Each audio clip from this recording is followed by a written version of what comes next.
World Championship Wrestling WCW is a defunct American professional wrestling promotion that existed from 1988 through 2001. It began as a promotion affiliated with the National Wrestling Alliance (ENW) that appeared on the national scene under the ownership of media mogul Ted Turner and based in Atlanta, Georgia. The name came from a wrestling television program that aired on TBS in the 1980s, which had taken the name from an Australian wrestling promotion of the 1970s. In the 1990s, World Championship Wrestling, along with the World Wrestling Federation, the WWF, were the top two wrestling promotions in the United States. Its flagship show WCW Monday Nitro went head-to-head with WWF Raw's war in a ratings battle known as the Monday Night Wars. However, lackluster storylines, the increasing popularity of the WWF's Attitude Era, interference and restrictions from Time Warner eventually led to its decline and eventual acquisition of key assets by its main competition, Vince McMahon and the WWF, now known as the WWE. Although World Championship Wrestling was a brand name used by promoter Jim Burnett for his Australian promotion, the first promotion in the United States to use the World Championship Wrestling brand name, though it was never referred to as WCW on a wide scale, was Georgia Championship Wrestling, known as GCW. GCW, owned primarily by Jack Briscoe and Gerald Briscoe and booked by Ole Anderson, was the first NWA territory to gain cable television access. Being broadcast on Channel 17 of Ted Turner's superstation TBS, the show was broadcast every Saturday evening, from 6:05 p.m. EST to 8:05 p.m. Estate. After founding his own company, Titan Sports Inc. in 1982, Vincent K. McMahon purchased his father's Capital Wrestling Corporation (CWC) and merged it into Titan Sports Inc. Under his leadership, the World Wrestling Federation (WWF) became the top promotion in North America, and GCW devised the name World Championship Wrestling in an effort to compete. In 1982, GCW changed the name of its television show and thus its public face to World Championship Wrestling, since it was already starting to run shows in neutral territories such as Ohio, Pennsylvania and Michigan. These efforts helped to keep GCW competitive against the WWF, as both promotions had secured television deals and were trying to become national, as opposed to regional, entities. The change in name helped make GCW the top promotion once again, until the WWF was able to officially leave the NWA and create the show WWF All-American Wrestling. The NWA, led by the president of Mid-Atlantic Championship Wrestling, Jim Crockett, Jr., countered by creating Starrcade in the fall of '83, the main event of which featured Ric Flair defeating Harley Race in a critically acclaimed steel cage match to win the NWA World Heavyweight Championship, which he would hold on 9 separate occasions. The success of Starrcade would elevate Flair to superstar status. He would become the franchise player of Jim Crockett Promotions and is largely responsible for the success of JCP during the mid to late '80s. The success of Starrcade would also succeed in propelling the NWA back to the top, but Vince McMahon again regained the lead with Hulk Hogan's dramatic world title victory at Madison Square Garden on January 23, 1984, as well as the creation of the television show Tuesday Night Titans. On April 9, 1984, the Briscoe brothers sold their shares in GCW, including their prime-time slot on the TBS cable television network, to Vince McMahon. However, GCW's core audience was not interested in the WWF's gimmick-based approach, preferring a more athletic style. As a result, when GCW's television viewers tuned into TBS on July 14, '84 and saw WWF programming instead, they were outraged and sent complaints to the network demanding the return of GCW. This day has since gone down in wrestling lore as Black Saturday.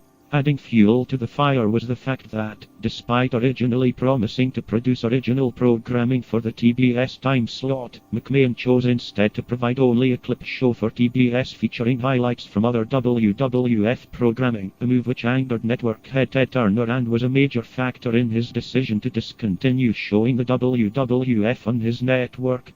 Luckily for Turner, Ole Anderson had refused to sell his shares in GCW to the WWF, and he teamed with fellow holdout shareholders Fred Ward and Ralph Freed to create Championship Wrestling from Georgia. Turner quickly secured a television deal with the new promotion, as well as with Bill Watts, Mid-South Wrestling based in Oklahoma.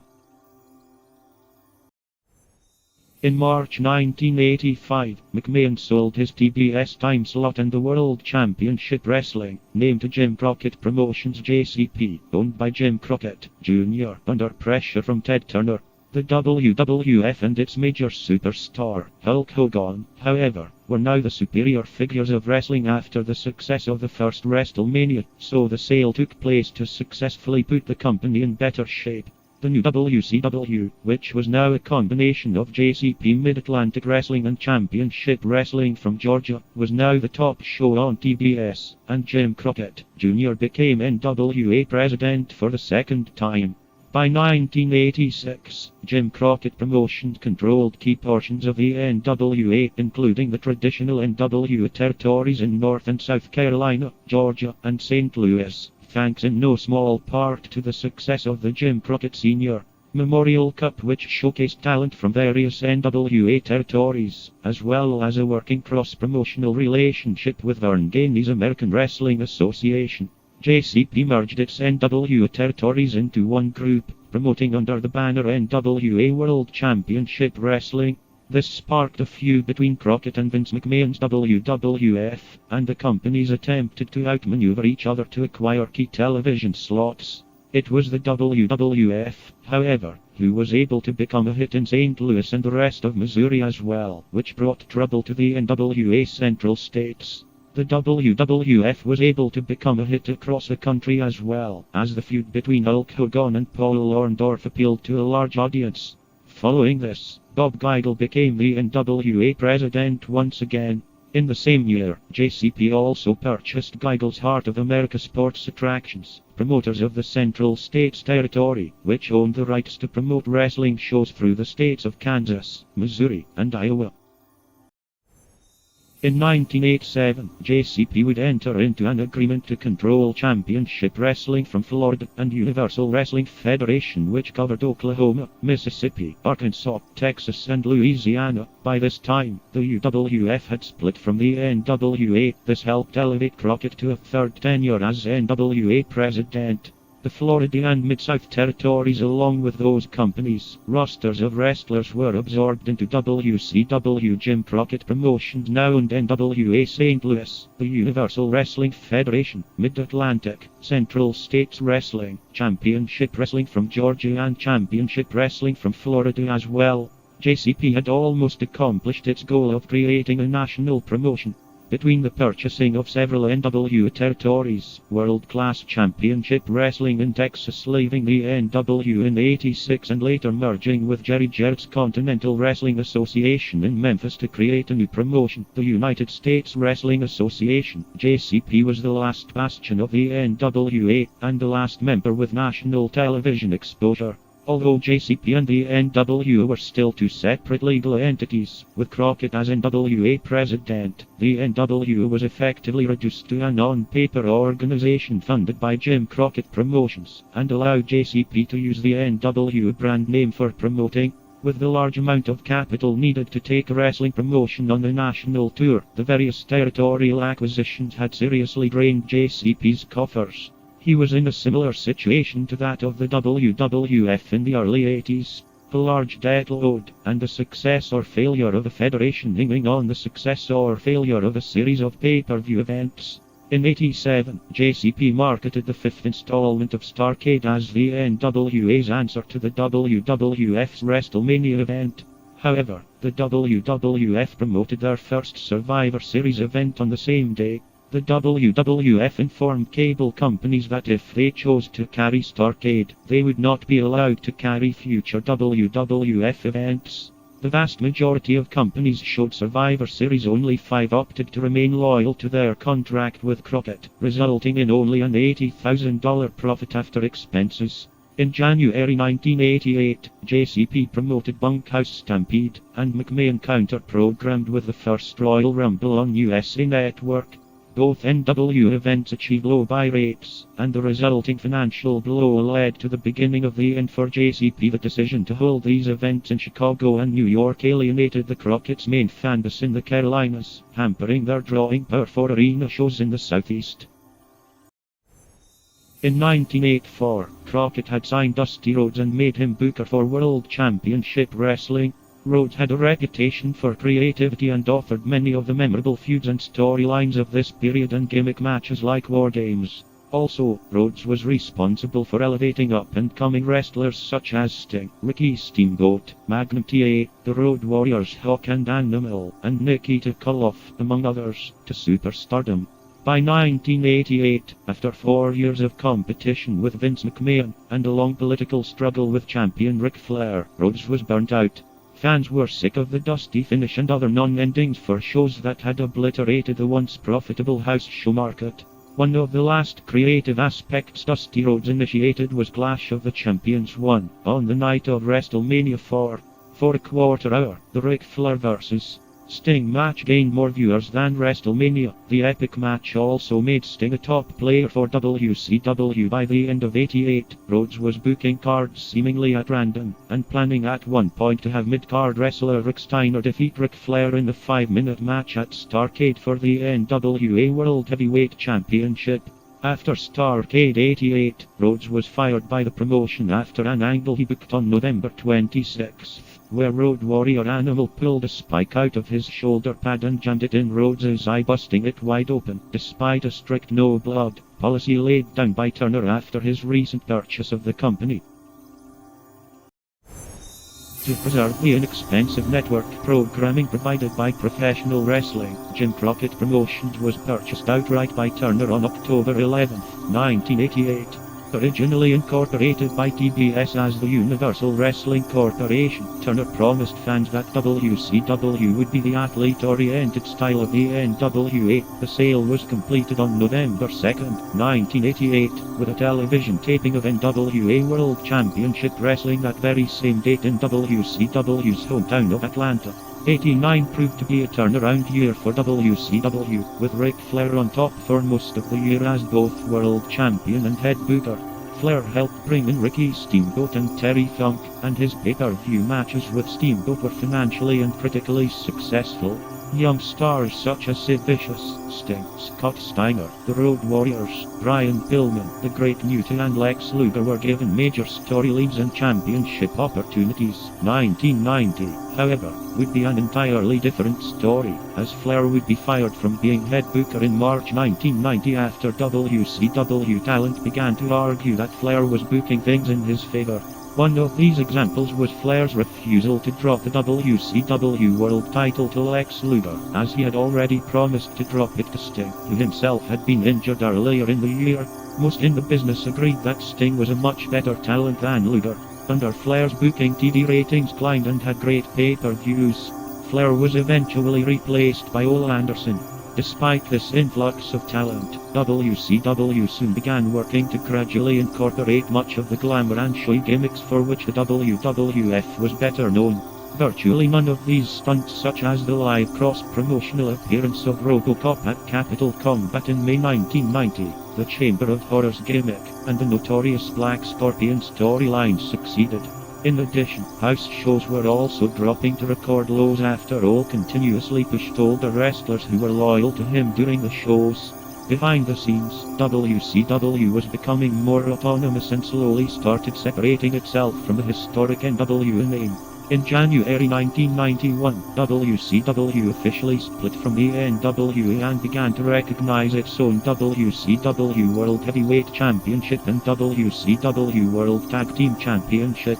Both WCW and the NWA recognized Ric Flair, who was by now no longer the head booker, as their World Heavyweight Champion throughout most of the first half of '91, but WCW particularly recently installed company president Jim Herd, who was formerly the manager of the St. Louis TV station KPLR-TV and had also once been the regional manager of Pizza Hut, turned against Flair for various reasons and fired him before the Great American Bash in July '91 after failed contract negotiations. In the process, they officially stripped him of the WCW World Heavyweight Championship.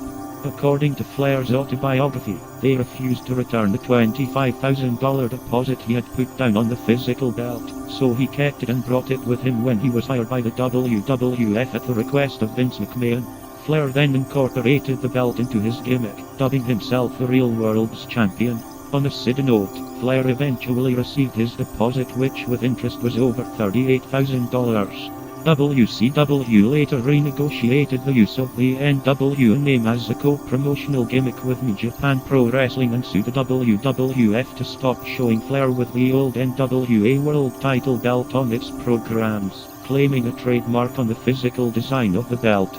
The belt was returned to WCW by Flair when Jim Herd was let go and he received his deposit back plus interest. It was brought back as the revived NWA World Heavyweight Championship. Meanwhile, the creative product of the company sank in 91 and 92 under the presidency of the inexperienced Herd.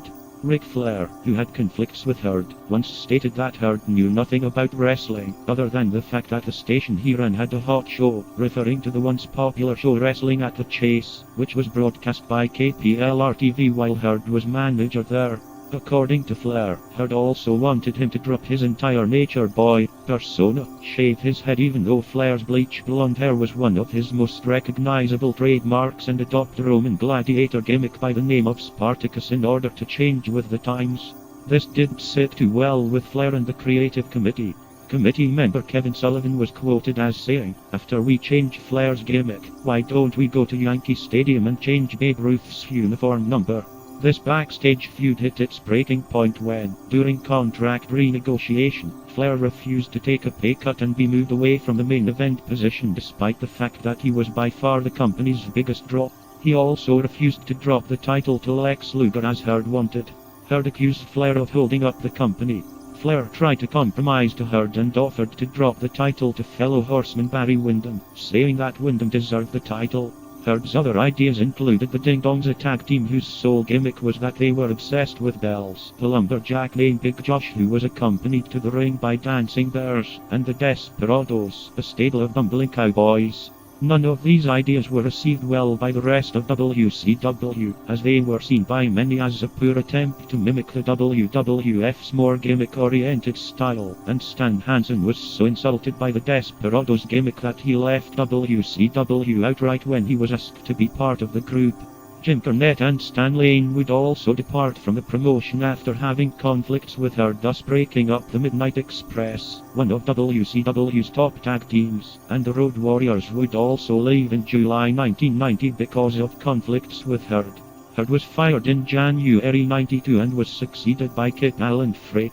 Frey's tenure running WCW was brief, and he would be replaced later in the year by Cowboy Bill Watts, who had formerly been the promoter for Mid-South Wrestling, later known as the Universal Wrestling Federation, and was the first head executive of WCW to have prior experience in the wrestling business since Jim Crockett left. 92 would also prove to be another bad year for WCW as well, as Watts would make top rope moves which were commonly performed by rising stars such as Brian Pillman and the Steiner brothers illegal during wrestling matches. This was part of Watts' plans to take the WCW product back to 70s standards, with poorly lit arenas and house shows in remote rural towns.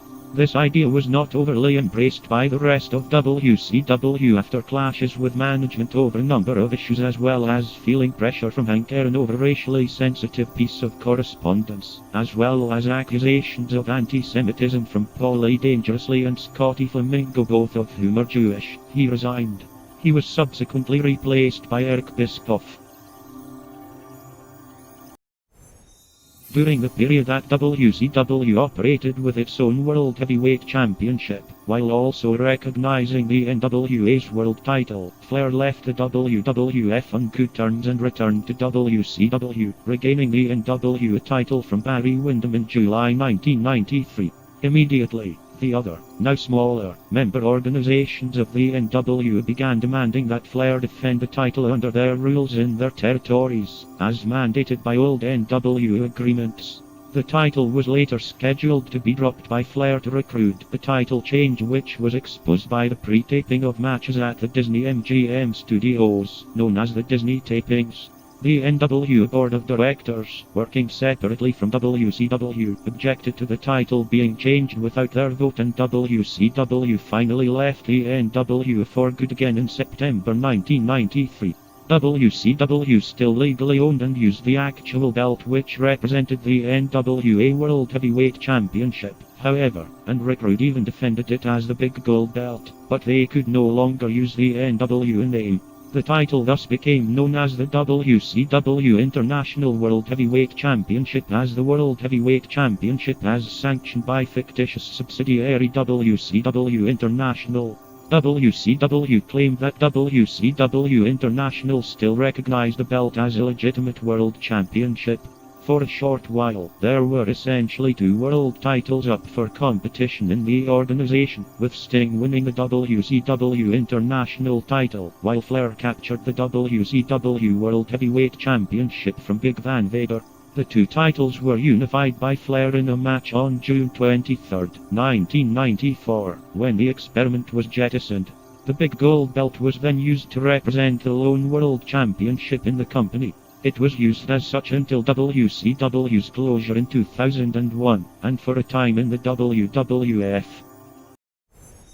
There were signs of gradual recovery in February '93 when former commentator Eric Bischoff was appointed as Executive Vice President of WCW. Bischoff, originally brought in as a secondary commentator behind Jim Ross after the American Wrestling Association folded, was desperate to give WCW a new direction and impressed Turner's top brass with his non-confrontational tactics and business savvy. Ross, upset that a man who once answered to him was now his supervisor, requested and received a release from TBS executive Bill Shaw after suggestion from Bischoff, and ended up in the WWF. Bischoff's first year running the company was considered extremely unsuccessful. Dusty Rhodes and Ole Anderson were still in full creative control at this point, and under their watch WCW presented cartoonish storylines as well as seemingly pointless feuds with little or no build-up, for instance, the Lost in Cleveland, and Spin the Wheel, Make the Deal, angles involving Cactus Jack and Sting respectively, as well as the White Castle of Fear, and Beach Blast mini-movies. The Lost in Cleveland storyline began when Cactus Jack, real name Mick Foley, first wrestled Big Van Vader on April 6, 1993. Foley and Vader wanted an intense match, so they agreed that Vader would hit Cactus with a series of heavy blows to the face.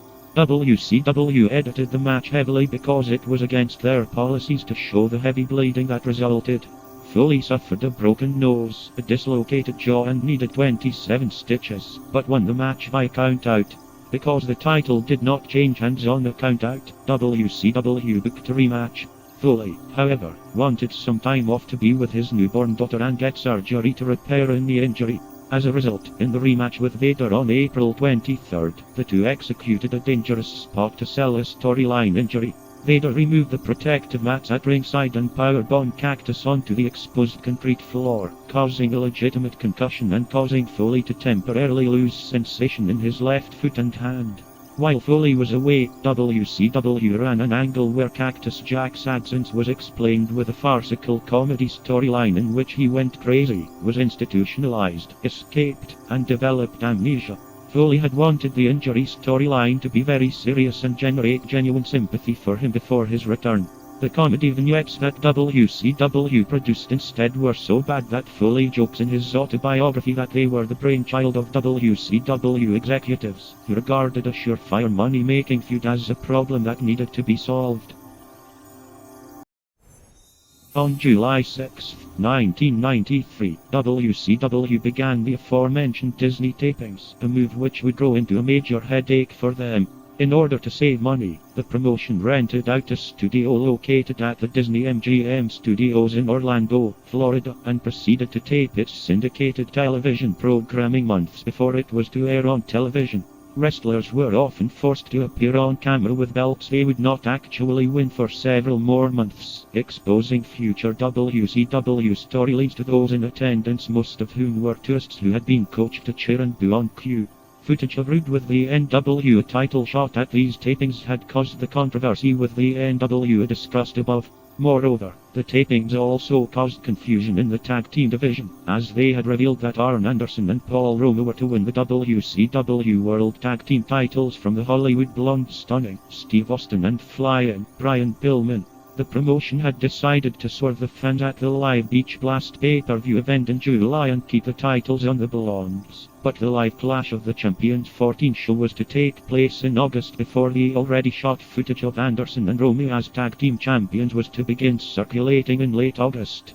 However, before the Clash event, Pillman was injured and unable to wrestle, forcing Lord Steven Regal to replace him alongside Austin. Of course, Anderson and Roma won the titles, and the Blondes, an immensely popular tag team with fans, were inexplicably broken up permanently. Clash of the Champions 14 saw WCW's reputation take another hit.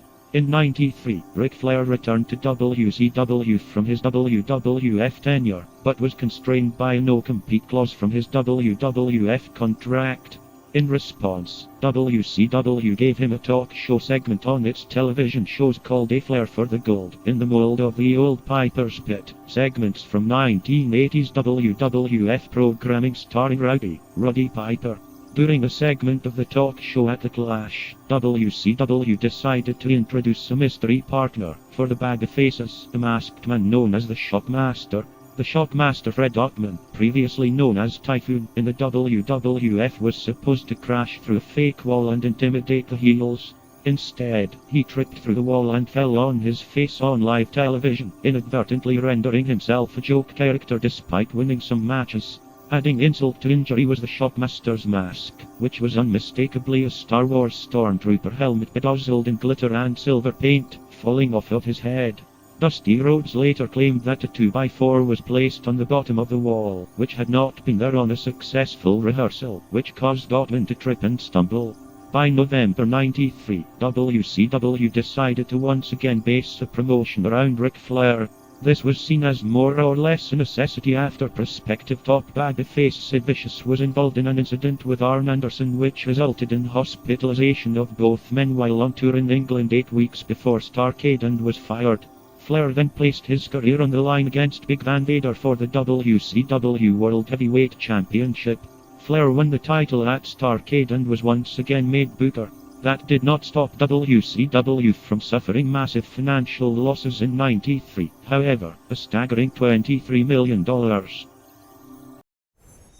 Beginning in '94, Bischoff declared open war on McMahon's WWF and aggressively recruited high-profile former WWF superstars such as Hulk Hogan and Macho Man Randy Savage to work for WCW using Turner's monetary resources. Bischoff placed his faith in established stars with proven track records. Due to their high profiles, however, Hogan and Savage were able to demand concessions, such as multi-year, multi-million-dollar contracts and creative control over their characters. This would later become a problem during subsequent years of competition with the WWF, as other wrestlers were able to make similar demands, and contract values soared out of control. Hogan in particular was able to gain considerable influence through a friendship with Bischoff. Hogan's considerably hefty fee of $700,000 per pay-per-view appearance plus 25% of the gross revenue from the pay-per-view would cost the company dearly in future years. He was paid this amount whether the pay-per-view was successful or not.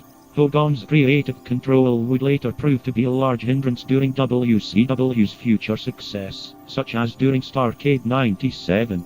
Nevertheless, WCW's first major pay-per-view event since Hogan's hiring, Bash at the Beach, saw the former WWF mainstay cleanly defeat Ric Flair for the WCW World Heavyweight Championship.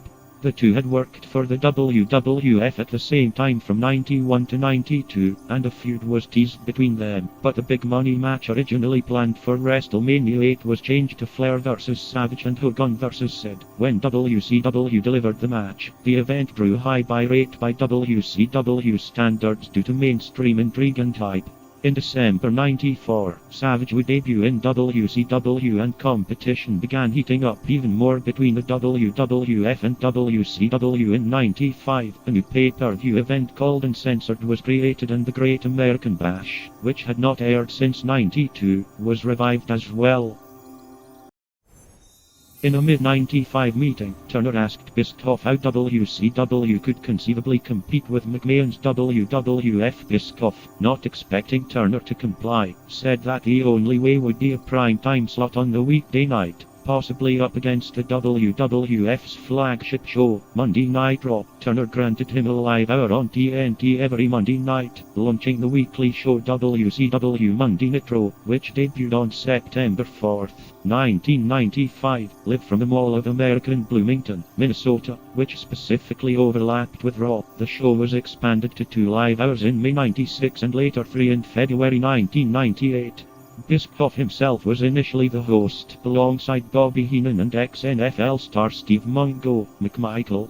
The initial broadcast of Nitro, running unopposed because of the preemption of Raw for the US Open tennis coverage on the USA Network, featured the surprise return of Lex Luger, who had been in the WWF since 1993, to the WCW audience. WCW's coup of obtaining Luger was significant for several reasons. Because Nitro was live at the time, premiering major stars on the show would signal to the fans the amount of excitement the broadcasts would contain. Also, Luger had just come off a moderately successful run in the WWF, and was at one time one of the company's top stars. Finally, because Luger had been employed with the WWF as recently as a week before his Nitro appearance, he had, in fact, wrestled on a house show for the WWF in Halifax, Nova Scotia the night before his appearance on Nitro. WCW fans would be intrigued to see others possibly jump ship. The Monday Night Wars had now officially begun. Early on, Bischoff vigorously promoted his new show by giving away WWF Raw results on Nitro, as Raw, unlike Nitro, was then mostly taped in advance. Bischoff took another famous jab at the WWF on December 18, 1995, when he brought reigning WWF Women's Champion Deborah Michelli, who had previously competed in WCW as Medusa, back to the promotion as her WWF character Alundra Blaze, and, live on Nitro, had her publicly denounce a Blaze character and throw the WWF Women's title belt in the trash can, reclaiming her Medusa moniker in the process. The WWF responded to all this by creating the Billionaire Ted skits, which featured parodies of Ted Turner, Hulk Hogan the Huckster, Randy Savage the Nacho Man, and WCW interviewer Mean Gene, Auckland Scheme Gene, which were said to infuriate Turner, thereby giving him more motivation to compete, though Turner would later admit that he was not offended by the skits, and instead found them funny. The tide began to turn in WCW's favor on Memorial Day 1996 when Scott Hall, who had wrestled in the WWF as Razor Ramon, interrupted a match by walking down through the crowd into the ring. He delivered his "You Want a War" speech. "You people know who I am," he began, "but you don't know why I'm here." Hall said that he and 2 of his associates were going to take over. Many thought he meant Bret Hart and Shawn Michaels. Then, still with WWF, Hall challenged the best WCW wrestlers to stand up and defend the company against their onslaught. The next week, Hall reappeared on Nitro and pestered the WCW announcers. Sting confronted him, and was rewarded with a toothpick in the face for his efforts. Sting retaliated by slapping Hall across the face, and in response Hall promised Sting a little, no, big surprise, the next week in Wheeling, West Virginia. This surprise ended up being Hall's good friend and former WWF champion Kevin Nash. Nash delivered his own speech to Bischoff, referring to WCW's slogan of "Where the big boys play," with the response "We didn't come here to play," and warning Bischoff, "The measuring stick just changed here, you're looking at it." And in the weeks following, Hall and Nash were collectively referred to as the Outsiders. Both men took to showing up unexpectedly during Nitro broadcasts, usually jumping wrestlers backstage, distracting wrestlers by standing in the entranceways of arenas, or walking around in the audience. Within a couple of weeks, they announced the forthcoming appearance of the mysterious third member. At Bash at the Beach 98, Hall and Nash were scheduled to team with their mystery partner against Lex Luger, Randy Savage and Sting. At the onset of the match, Hall and Nash came out without a third man, telling Mean Gene Auckland that he was in the building, but that they did not need him yet. Shortly into the match, a Stinger splash resulted in Luger being crushed behind Kevin Nash, and being taken away on a stretcher, reducing the match to the Outsiders versus Sting and Savage. Hall and Nash took control of the match when Hulk Hogan came to the ring. After standing off with the Outsiders for a moment, he suddenly leg dropped Savage, showing himself to be the Outsiders' mysterious third man. Giving an interview with Otterland directly after the match, Hogan claimed the reason for the turn was that he was tired of fans that had turned on him. Hogan referred to a New World Organization of Wrestling. The faction was soon dubbed the New World Order, the NWO, beginning a feud between wrestlers loyal to WCW and the NWO. The fans in attendance were so outraged at Hogan's betrayal that they pelted the ring with debris, such as paper cups and plastic bottles, for the duration of his interview. One fan even jumped the security railing and tried to attack Hogan in the ring, but was swiftly subdued by Hall, Nash, and arena security. According to Bischoff, the original plan for the NWO was to have Sting be revealed as the third man rather than Hogan, but Hogan convinced Bischoff to make him the third man instead, with the reasoning that the third man needed to have WWF name value much like Hall and Nash did during their initial appearances as the Outsiders. Because of his tremendous success as the face of the WWF in the 80s and early 90s, Hogan was universally associated with the WWF and therefore was the perfect choice to lead the NWO. Hogan's heel turn at Bash at the Beach marked the first time in over 15 years that he portrayed a villainous character, and also served to revitalize his in-ring persona after his Hulkamania gimmick started to grow stale with WCW's audience. Shortly after, the WWF filed a lawsuit alleging that the NWO storyline implied that Hall and Nash were invaders sent by Vince McMahon to destroy WCW, despite the fact that Bischoff asked Nash point blank on camera at the Great American Bash, "Are you employed by the WWF?" To which Nash emphatically replied no. Another reason for the lawsuit was the WWF claimed Scott Hall acted in a manner too similar to the character Razor Ramon, which was owned by the WWF. The lawsuit dragged out for several years before being settled out of court. One of the settlement's terms was the right for the WWF to bid on WCW's properties, should they ever be up for liquidation, a settlement that would prove invaluable in the future. Though an on-screen threat to the WCW promotion, the NWO would prove helpful in the early stages of the ratings war. On the September 23, 1996, episode of Nitro, with most of the WCW roster over in Japan, the group took over the entire show, including the broadcast booth and the ring announcer's role, and branded the episode as their own. The Giant was the ring announcer and Hollywood Hogan, 6, Kevin Nash, Scott Hall, Vincent, Ted DiBiase, and Eric Bischoff, who was not part of the faction at the time, were at the broadcast table. Largely due to the NWO angle, Nitro defeated Raw for 84 consecutive weeks. During this time, WCW occasionally revealed the endings to pre-taped Raw matches at the beginning of its live broadcast.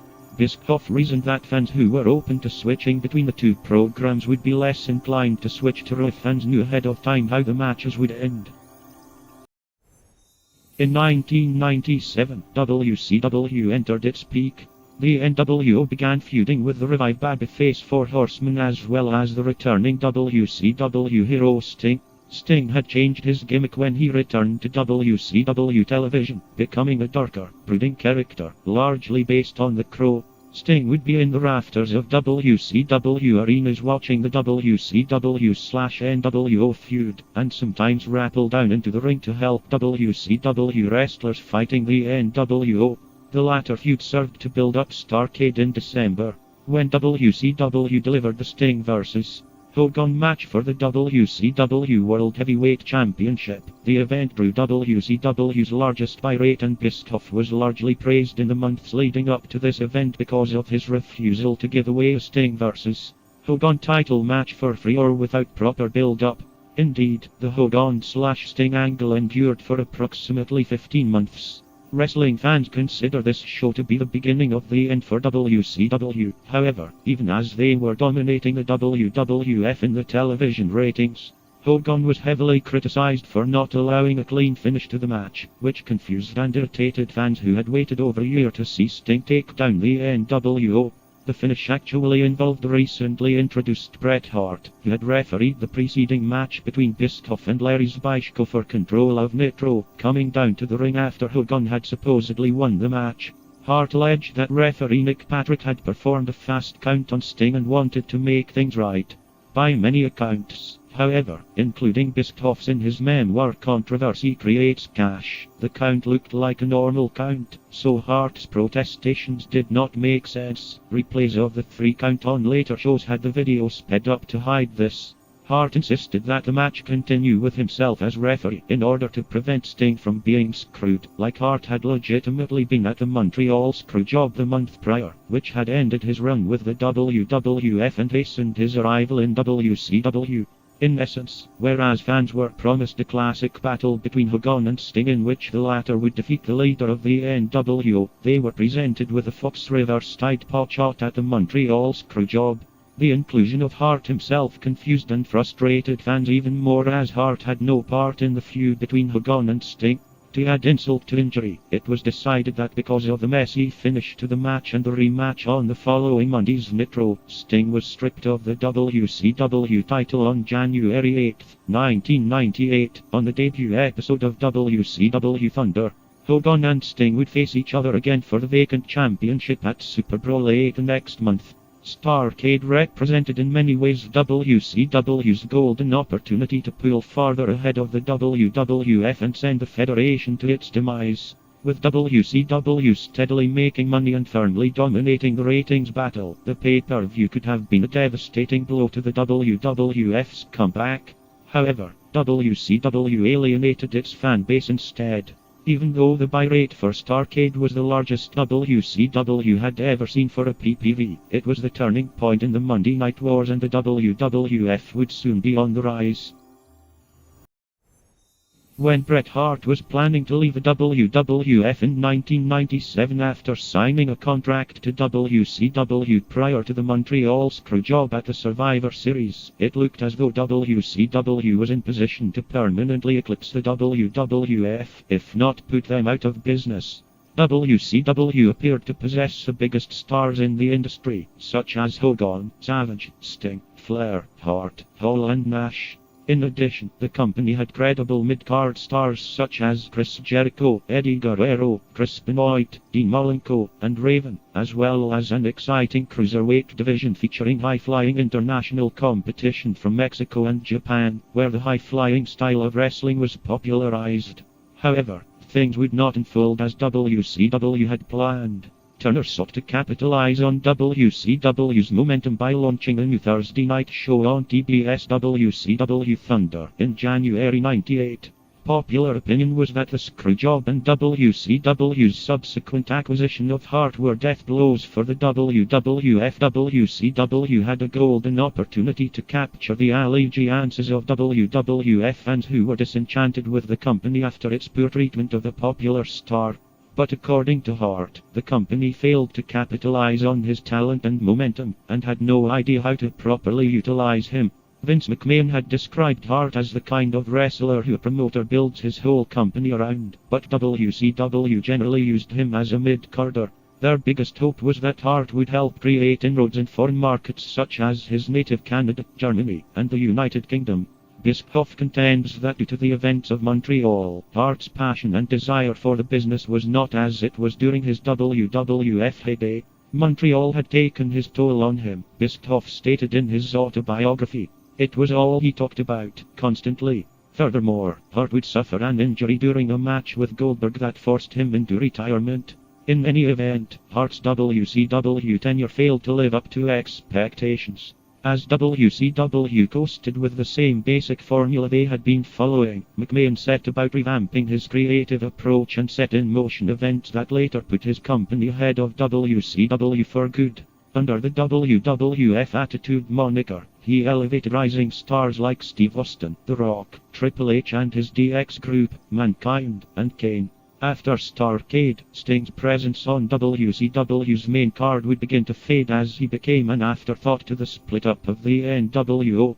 As a result, his drawing power would decrease in the coming months. Meanwhile, Austin's popularity and stardom sparked a turnaround in Monday Night Raw's ratings as he quickly became the WWF's franchise player. Ironically, it was WCW that had given Austin his first national exposure. But Bischoff did not see him as marketable and ultimately fired him in '95. McMahon himself, after having played in a supporting role on camera as the play-by-play announcer, capitalized on the ill will he received from fans for screwing Bret Hart by turning himself into an on-screen villain. The Mr. McMahon heel character feuded with babyface wrestlers and used his influence to screw them out of wins and titles. Austin's feud with McMahon began to turn the tide in the WWF's favor. The April 13, 1998 episode of Raw, headlined by a match between Austin and McMahon, marked the first time that WCW lost the head-to-head Monday Night Ratings battle in 84 weeks. WWF ratings began an ascent to highs previously unheard of in wrestling on cable television. WCW attempted to counter this by dividing the NWO into the Hogan-led heel NWO Hollywood faction and the Nash-led face NWO Wolfpack faction, but this was seen by many fans as a poor rehash of the WCW vs. NWO storyline of old, with boring predictable matches and vignettes. WCW's next big attempt to regain ratings supremacy was by marketing ex-NFL player Bill Goldberg as an invincible monster with a record-breaking winning streak. WCW marketed Goldberg as their answer to Stone Cold Steve Austin. However, Goldberg's massive popularity ultimately did little to improve WCW's flagging ratings, especially as the list of stars ready to be destroyed by Goldberg grew shorter, not to mention the declining quality of the PPVs. One of WCW's last wins in the Monday Night Ratings war was on July 6, 1998, when WCW aired Goldberg's long-awaited world title victory over Hulk Hogan on free television. This significantly increased the rating for the show, but only for that week. Such a match could likely have generated millions, possibly tens of millions for WCW on pay-per-view had the angle been built up properly for a matter of months. On September 14, 1998, WCW won the ratings war once again with a memorable moment that featured Ric Flair's return to WCW. Flair had been absent from WCW programming for a brief period prior to this due to having legitimate conflicts with Eric Bischoff to reform the legendary Four Horsemen. Nitro ended the night with a 4.5 rating, as opposed to the 4.0 rating attained by Raw. On October 25, 1998, WCW's Halloween Havoc ran longer than the time allocated because of the last-minute addition of a tag team title match between the champions Scott Steiner and the Giant and the challengers Rick Steiner and Buff Bagwell, which Rick Steiner won by himself although Bagwell abandoned him as a tag partner. As a result, several thousand people lost their pay-per-view feed at 11 p.m. during a highly anticipated world title match between Diamond Dallas Page and Goldberg. The following night, WCW decided to correct the fault by airing the entire match for free on Nitro and won the ratings war for the final time. This timing Fox pause upset millions of viewers who had paid for the pay-per-view of whom WCW were forced to reimburse, only to have to wait to see the main event for free the next night. Bill Goldberg's aforementioned undefeated streak was pivotal in WCW's efforts to compete with the WWF. Within nearly a year, he had become one of WCW's most popular wrestlers and his streak became one of the company's biggest draws. Despite Goldberg's popularity, Kevin Nash, who had maneuvered his way into being appointed WCW's head booker, set himself up to defeat Goldberg at Starrcade. Though the match itself went well, it drew criticism for how it ended. Scott Hall ran in and tasked Goldberg with a cattle prod, enabling Nash to pick up the win, ending Goldberg's streak and becoming the champion. Many believed the way the match ended damaged the aura of invincibility that had been built up around Goldberg for the past year and a half. Many also believed that it was not time for Goldberg's streak to end and that Nash was not the right person to end it, and that he was simply abusing his power as the booker. With Goldberg's streak over, WCW's chances to compete with the WWF dwindled. Then came the match between Nash and Hulk Hogan on the January 4, 1999 episode of Nitro. The match was originally advertised as a Starrcade rematch between Nash and Goldberg. As a result, the Georgia Dome in Atlanta was a complete sellout, with over 40,000 people watching live expecting to see the rematch. Throughout the broadcast, the announcers hyped the main event as being the biggest match in the history of our sport, and said that unlike the other guys, we have a real main event. Instead, Goldberg was forced to forgo his title match after being kayfabe arrested by the police for stalking Miss Elizabeth and was replaced by the returning Hogan, who had been absent from WCW for several months prior to this as part of an angle where he claimed to be retired from professional wrestling. Hogan faked a punch on Nash and then poked him in the chest. Nash oversold the poke in the chest by forcefully falling to the mat and allowing Hogan to pin him for the WCW World Heavyweight Championship. This effectively united the two separate NWO factions into a new faction, the NWO Elite. They hugged in the ring immediately afterwards until Goldberg made his way down to the ring along with Lex Luger, only to have Luger blindside him and Hall taser him with a shock stick once again, just like at Starrcade. This incident has become infamously known as the finger poke of doom.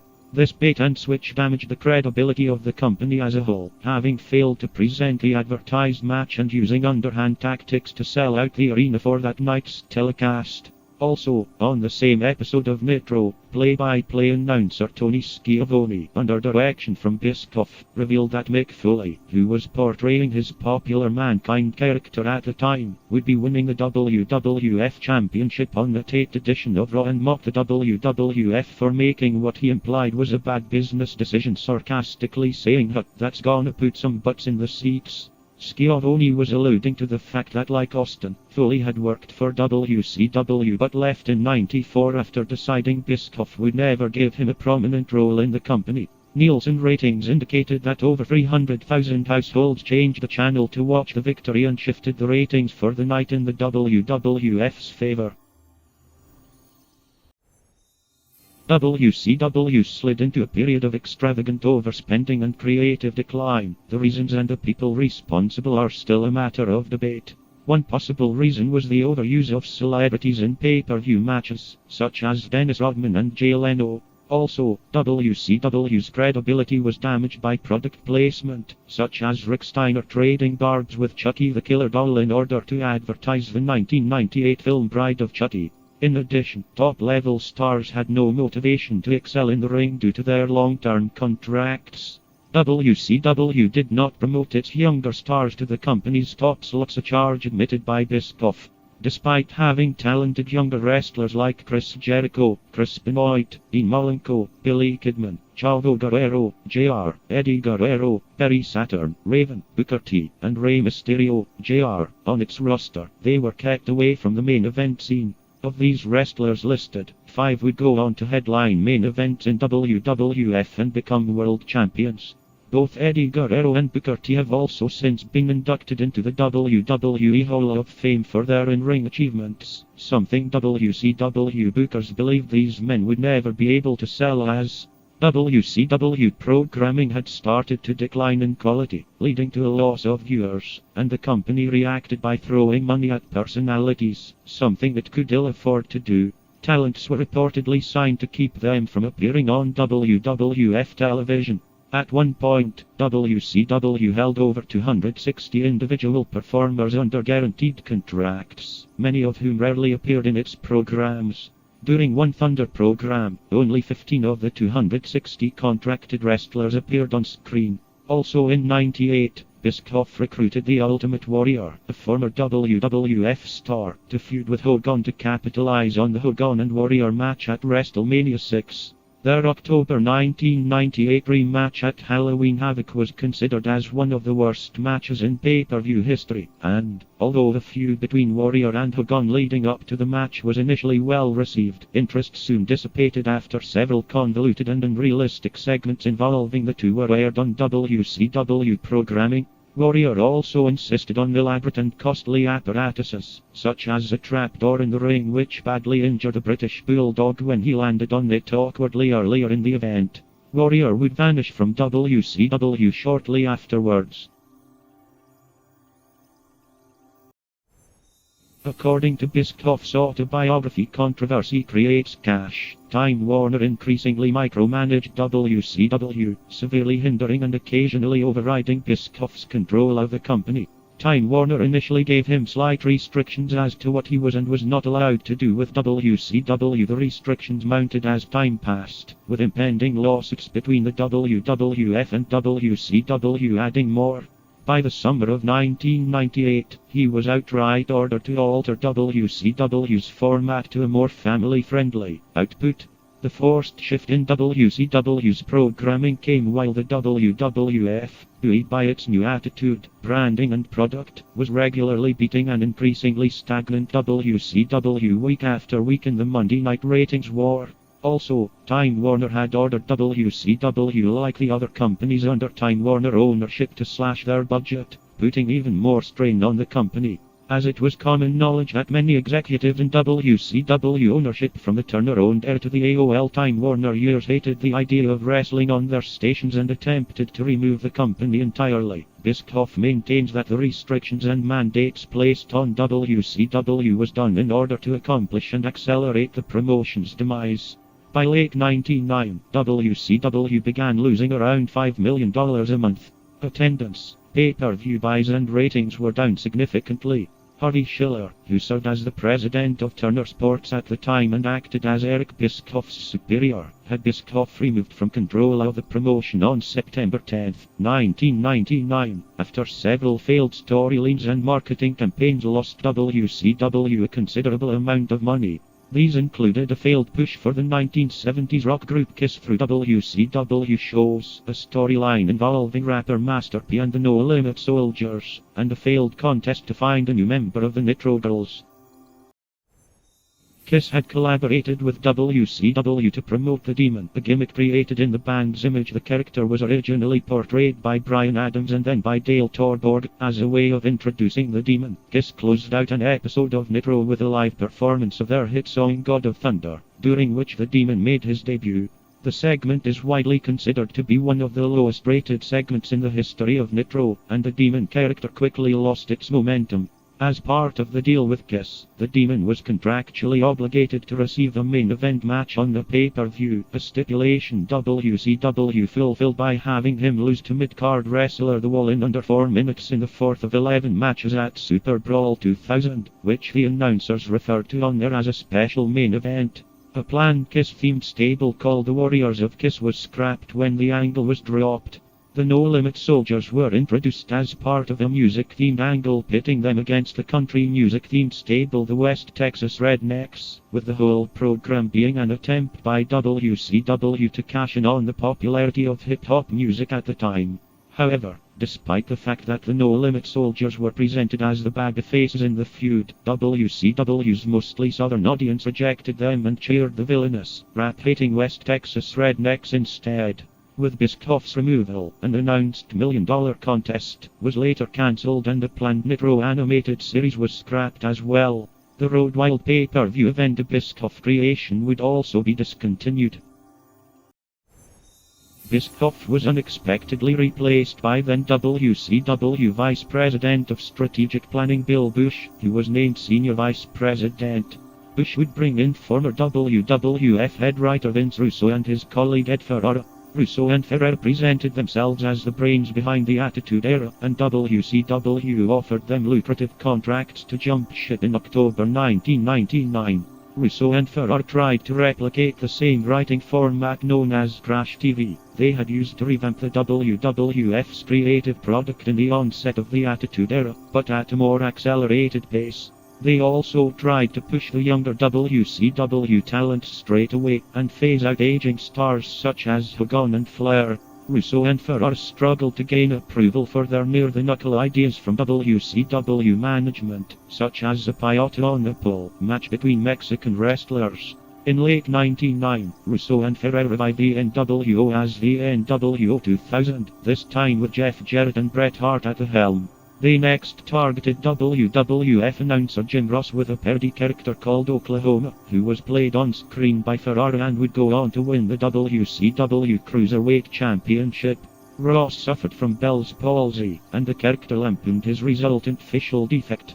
The gimmick was very poorly received by many within the wrestling community, claiming that the character was in bad taste and even sparking a legitimate feud between Ed Ferrara and Jim Cornette, one of Ross' close friends, that has persisted to present day. Bad luck struck in December 1999 when Hart suffered a career-ending concussion at the hands of Goldberg, who nearly ended up costing himself his career less than a week later when he sliced open a major artery in his forearm while punching through a limousine window in Salisbury, Maryland, as part of a storyline that was written by Russo. Russo himself became an on-screen character during this period, though one whose face was never shown on camera. Only his hand and the back of his chair were ever actually seen, as he called wrestlers into his office to receive their marching orders for the night. This became part of the recurring theme in Vince Russo's WCW as work shoots became regular occurrences on WCW programming as a way of blurring the lines between what was legitimate and what was not.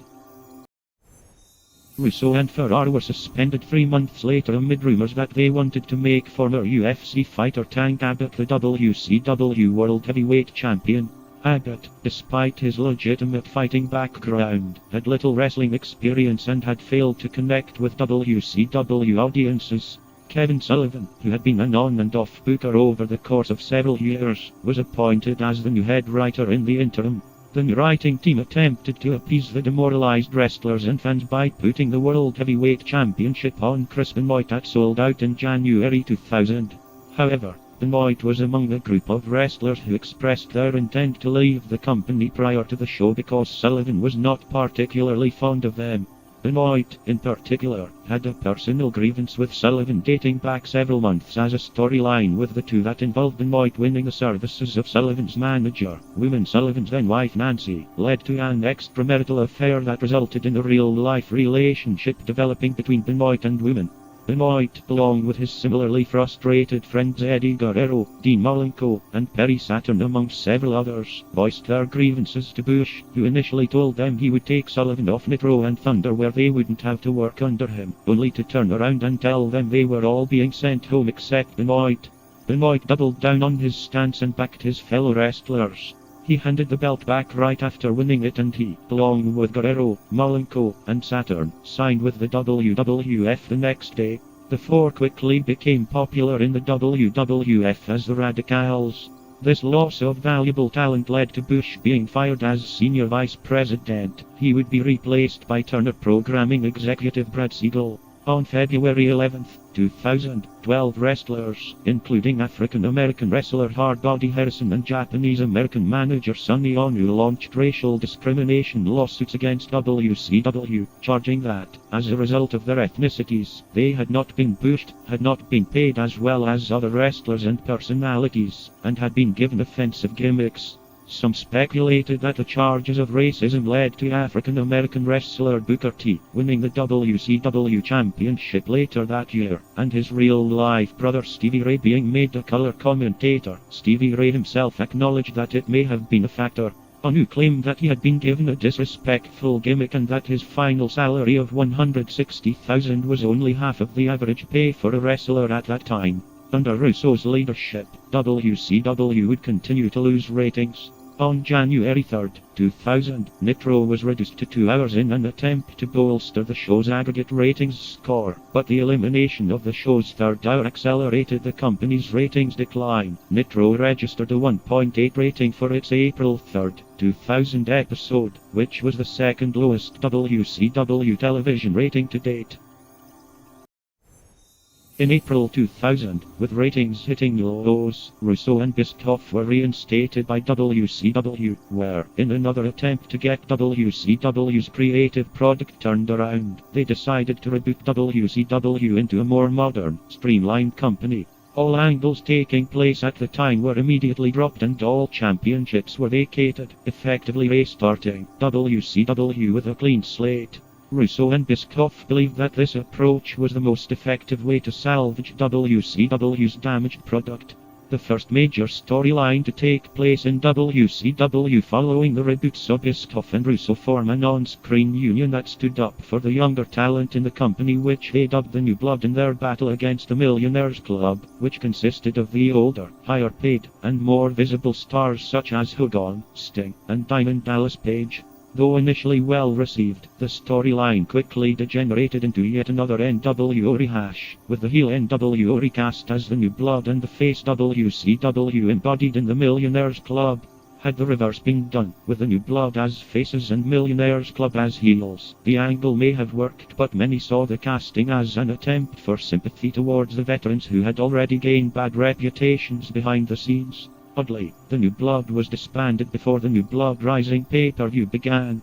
The unorthodox and controversial storylines continued.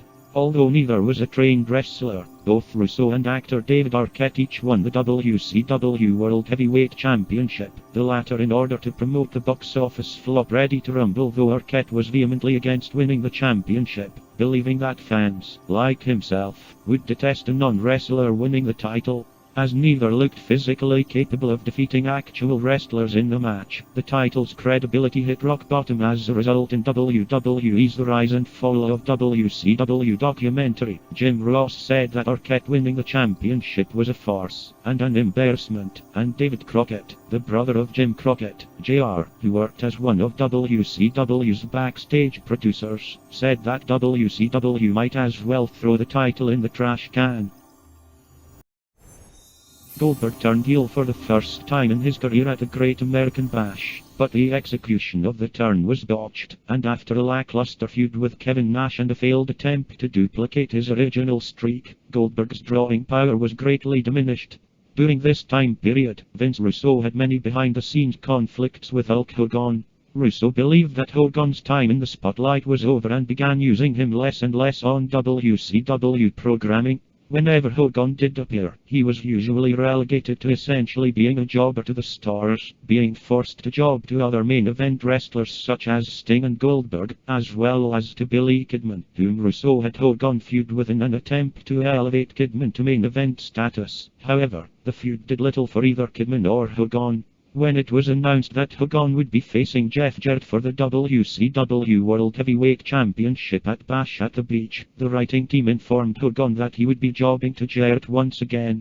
Hogan, however, invoked his creative control and demanded that he win the match and the title. Russo agreed to the finish, but added that the finish would involve no wrestling at all, just Jarrett simply laying down for Hogan to pin him, which Hogan strongly disagreed with. During the actual match at the event, Jarrett indeed lied down for Hogan, with Russo physically coming down to the ring and throwing the title belt at Hogan's feet. A visibly frustrated Hogan then grabbed a microphone and broke character, saying, "Is this your idea, Russo? That's why this company is in the damn shape it's in, because of bullshit like this." Hogan pinned Jarrett to win the match, but only moments later, Russo came back out and immediately voided Hogan's title win before delivering a shoot speech aimed at Hogan, during which he referred to Hogan as a piece of shit, and that WCW fans would never see him again, effectively firing Hogan live on pay-per-view.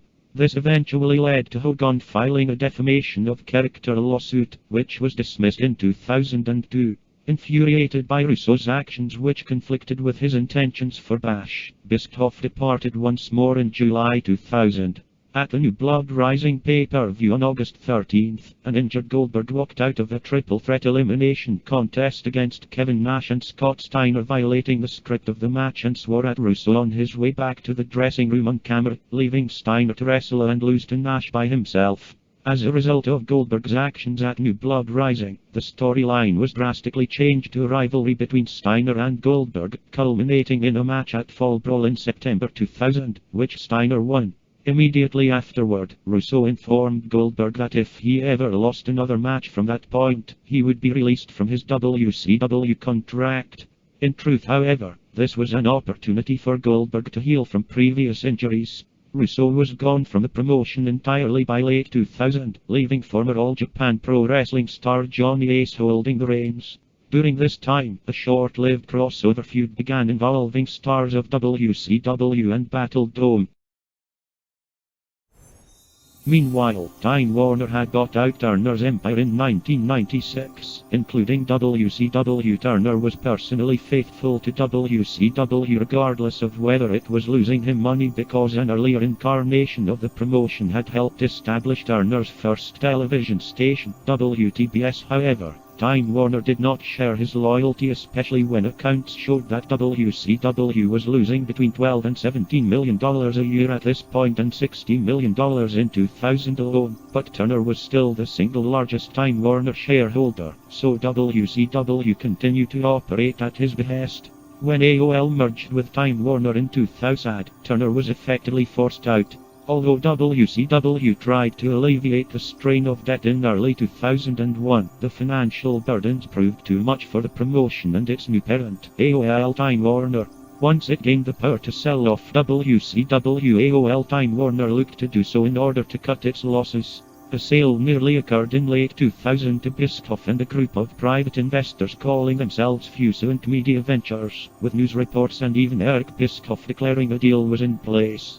However, Russo backed out when Turner Networks head Jamie Kellner formally cancelled all WCW programming from its television networks. With no network on which to air its programming, WCW was of little value to Russo, whose offer depended on being able to continue to air WCW programming on the Turner Networks, despite the fact that WCW, according to Bischoff in his book, had received offers from Fox and NBC. Kellner believed that wrestling did not fit the demographics of either TBS or TNT and would not be favorable enough to get right advertisers to buy airtime, even though Thunder was the highest rated show on TBS at the time.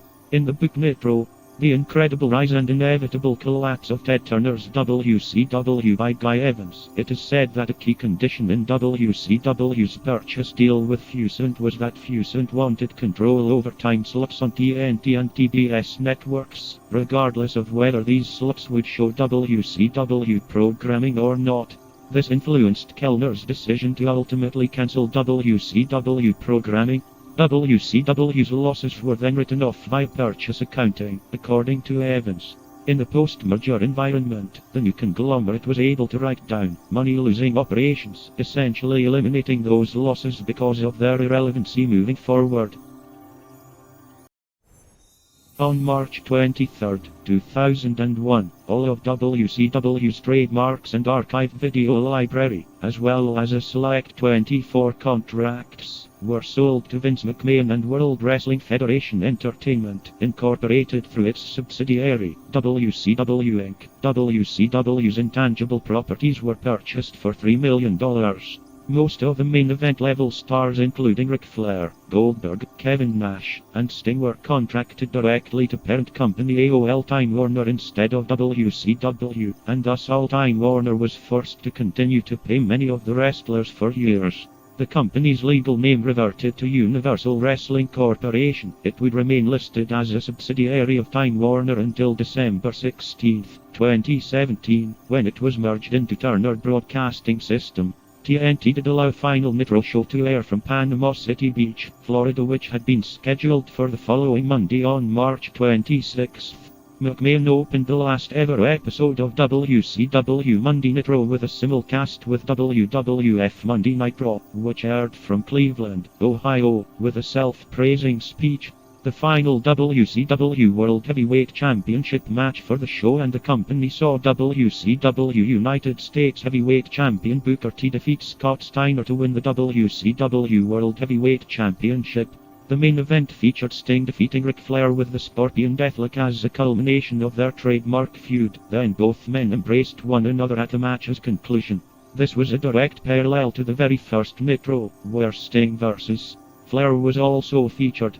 After the Sting-Flair match, Vince appeared on Raw to close Nitro and to declare victory over WCW. Vince's son Shane McMahon then appeared on Nitro, declaring that it was actually he who had bought WCW. This initiated a storyline in which Shane led the WCW invasion of the WWF, which lasted from March to November 2001 and marked the end of WCW. The last WCW broadcast was the already taped final episode of WCW Worldwide, which aired in syndication 6 days after the final Nitro broadcast, one day before WrestleMania X7, although several stations aired it in the early hours of the day of the event.